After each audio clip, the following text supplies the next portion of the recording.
Hello everyone, আসসালামু আলাইকুম। আশা করি যে যেখানে বসে ভিডিওটি দেখছেন সবাই ভালো আছেন, সুস্থ আছেন।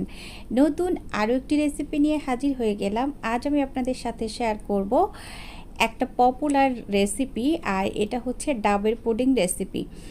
অনেকেই ডাবের পুডিং বানাতে পারে, তবে পারফেক্টভাবে ডাবের পুডিং বানাতে গেলে একটু কিছু টিপস এবং ট্রিক্স ফলো করতে হয়, না হলে কিন্তু পুডিংটা একেবারে পারফেক্ট হয় না। আজকে থাকছে সেই সকল টিপস সহ আজকের রেসিপি। আশা করব পুরো ভিডিও জুড়ে আমার সাথেই থাকবেন। তাহলে চলুন কথা না বাড়িয়ে মূল রেসিপিতে যাওয়া যাক। প্রথমেই আমি দুইটি ডাব নিয়ে নিয়েছি, তো আমি আপনাদেরকে একটা ডাব দেখিয়ে দিলাম। এখন ডাব দুইটাকে আমি একটু কেটে নিব। তো ডাবটা কেটে নিয়েছি, আর ডাবের মধ্যে দেখতে পেয়েছেন যে একটু সর হয়েছে, আর এই সরটা একটু শক্ত। তো পুডিং তৈরি করতে গেলে কিন্তু এমন সরই দরকার হয়, মানে সরের থেকে একটু ডিপ আর কি, যেটাকে বলে। সরটা তো বেশি পাতলা হয়, আর এটা নারকেল হয় নাই, বাট একটু নারকেলের কাছাকাছি চলে এসেছে। তো এই পর্যায়ে আমি এই ডাবের এই সরগুলো আমি তুলে নিচ্ছি, আর একটা কোরানি দিয়ে তুলে নিলাম। আপনাদের কাছে যদি এরকম হ্যান্ড কোরানি না থাকে তাহলে আপনারা চামিচ দিয়েও কিন্তু করতে পারেন, আবার কিন্তু কাঁটা চামিচ দিয়েও এটা করা যায়। তো এখন আমি একটা ডাবের এই সরগুলো তুলে নিব, এটুকুই যথেষ্ট আমার জন্য। আরেকটা কথা বলি, যদি আপনি পারফেক্ট ডাবের পুডিং পেতে চান তাহলে অবশ্যই আপনাকে ডাবের পানি দিয়েই তৈরি করতে হবে। অনেক সময় দেখা যায় সবার কাছে ডাব থাকে না, নারকেলের পানি দিয়েও তৈরি করে, বাট সেটা কিন্তু বেশি ভালো হয় না। এখন চলে আসলাম পুডিংটা তৈরি করতে। আমি প্রথমে কড়াই বসিয়ে দিয়েছি চুলায়, আর ডাবের পানিটা সেকে নিয়েছি। আর এখানে আমার টোটাল 800 ml পানি আছে। তো আমি কিন্তু চুলা অন করি নাই এখনও। এই পর্যায়ে আমি এই পুডিংটা জমানোর জন্য আগার আগার পাউডার ব্যবহার করলাম 1 টেবিল চামচের কম পরিমাণে, আর দিয়ে দিলাম 3 চা চামচ পরিমাণ চিনি। আপনারা এই পানিটা একটু খেয়ে দেখবেন, যদি মিষ্টি বেশি থাকে তাহলে চিনির পরিমাণটা একটু কম দিবেন।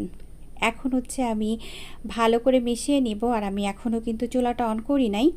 যেহেতু আগার আগার পাউডার দিয়েছি, তাই ভালো করে পানির সাথে মিশিয়ে নিয়ে আমি চুলাটা অন করে দিব।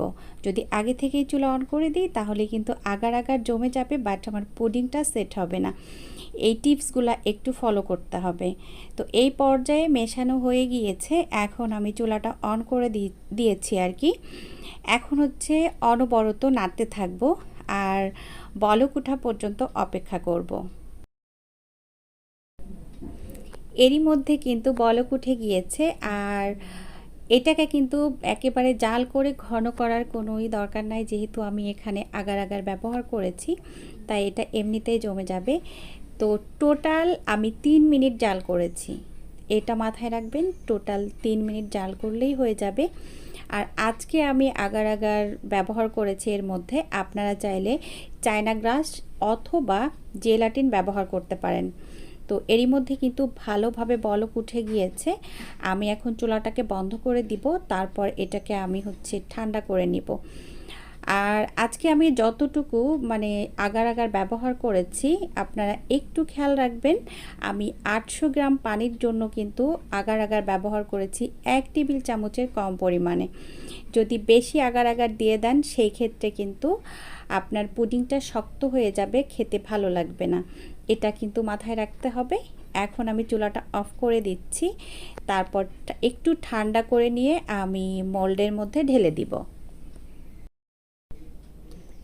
এখন আমি একটা মোল্ডে ঢেলে নিচ্ছি, আর আমি আজকে একটা লম্বা সাইজের পাউরুটির ডাইসে আমি এই পুডিংটা সেট করব। তো আপনারা চাইলে যে কোনো বাটিতে সেট করতে পারেন। তো বাটিতে সেট করার আগে বাটিতে একটু তেল অথবা ঘি লাগিয়ে নেবেন, তাহলে মোল্ড আউট করতে সুবিধা হবে। এখন আমি যে নারকেলগুলো রেখেছিলাম কুড়িয়ে সেটা দিয়ে দিচ্ছি, আর এইভাবে দিলে দেখতে সুন্দর লাগে, আবার যখন এই পুডিংটা খাওয়া হবে তখন কিন্তু দাঁতের নিচে পড়লেও বেশ ভালো লাগে। তো যদি আপনাদের কাছে এই নারকেলের ব্যবস্থা না থাকে তাহলেও কিন্তু প্রবলেম নাই, আপনারা এমনিও পুডিংটা তৈরি করে খেতে পারবেন। সবগুলো নারকেল দিয়ে দিচ্ছি, তারপর হচ্ছে আমি একেবারে পুডিংটা সেট হওয়া পর্যন্ত অপেক্ষা করছি। তো এরই মধ্যে পুডিংটা একেবারে সেট হয়ে গিয়েছে। আমি আসলে ভিডিও করার জন্য আমি ফ্রিজেও রাখি নাই, আগে থেকেই আপনাদেরকে দেখিয়ে দিচ্ছি। তো এখন মোল্ড আউট করে নিচ্ছি। আরেকটা কথা, আমি কিন্তু এই বাটিতে কোনো রকম ঘি অথবা তেল ব্যবহার করিনি, কারণ কাচের জিনিসে আসলে কিছু ব্যবহার না করলেও হয়। জাস্ট চাকু দিয়ে একটু পাশ দিয়ে যখন একটু ধরেছি এমনিতেই পড়ে গিয়েছে। তো এই যে এখন আমি আপনাদেরকে একটু কেটে দেখাবো যে এই পুডিংটা কতটা পারফেক্ট হয়েছে, একদম সফট একটা পুডিং। তো এতক্ষণ সাথে থাকার জন্য সবাইকে অসংখ্য অসংখ্য ধন্যবাদ। সবাই ভালো থাকবেন, আমার জন্য দোয়া করবেন। আগামী রেসিপি দেখার আমন্ত্রণ জানিয়ে বিদায় নিচ্ছি। আল্লাহ হাফেজ, আসসালামু আলাইকুম।